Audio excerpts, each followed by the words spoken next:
ഇന്ത്യയെ പോലെ കരുത്തുറ്റ ഒരു രാജ്യത്തിന് നാണക്കേട് തന്നെയാണ് പാകിസ്ഥാനെ പോലെ ഒരു ദുർബല രാജ്യത്തിന്റെ പിന്തുണയോടെ ലഷ്കർ ഇ തോയ്ബ എന്ന് പറയുന്ന ഒരു ഭീകര സംഘടന ഈ രാജ്യത്ത് കടന്നു കയറി 26 നിരപരാധികളായ മനുഷ്യരുടെ ജീവനെടുത്തത്. അതും ആ മനുഷ്യരുടെ മതം തിരഞ്ഞുകൊണ്ടുള്ള ആക്രമണമായിരുന്നു. അതുകൊണ്ട് തന്നെ തിരിച്ചടിക്കാതിരിക്കാൻ സാധ്യമല്ല.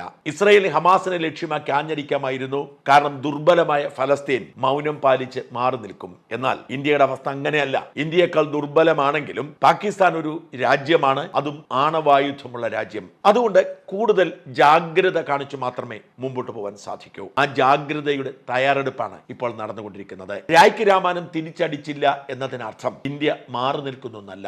ഇന്ത്യ തിരിച്ചടിക്കും. ഇന്ത്യ തിരിച്ചടിക്കുന്നത് ഇന്ത്യയുടെ ആത്മാവിനെ മുറിവേൽപ്പിച്ച സർവ്വശക്തികൾക്കുമെതിരെയാവും. അതിൽ ലഷ്കർ ഇ തോയ്ബയുണ്ട്, ജെയ്ഷെ മുഹമ്മദ് ഉണ്ട്, പാകിസ്ഥാൻ ചാര സംഘടനകളും പാകിസ്ഥാൻ എന്ന രാജ്യവുമുണ്ട്. അതിന് ഇരകളായി പാവപ്പെട്ട പാകിസ്ഥാൻ പൗരന്മാർ പെട്ടുപോയാൽ ഇന്ത്യക്കൊന്നും ചെയ്യാൻ കഴിയില്ല. പക്ഷെ ഇസ്രായേൽ ചെയ്തതുപോലെ രായ്ക്ക് രാമാനം ചാടി അടിക്കാൻ ഇന്ത്യക്ക് സാധ്യമല്ല. അതുകൊണ്ട് തന്നെ കൃത്യമായ പദ്ധതി ഒരുക്കിക്കൊണ്ട് ഇന്ത്യ കാത്തിരിക്കുകയാണ് പാകിസ്ഥാൻ ഭീകരതയെ അവസാനിപ്പിക്കാൻ. ഇസ്രായേൽ എന്താണോ ഹമാസിനോട് ചെയ്തത് അത് തന്നെയായിരിക്കും ഇക്കുറി ഭാരതം ലഷ്കർ ഇ തോയ്ബയോടും അവരെ പിന്തുണയ്ക്കുന്ന പാകിസ്ഥാനോടും ചെയ്യുന്നത്.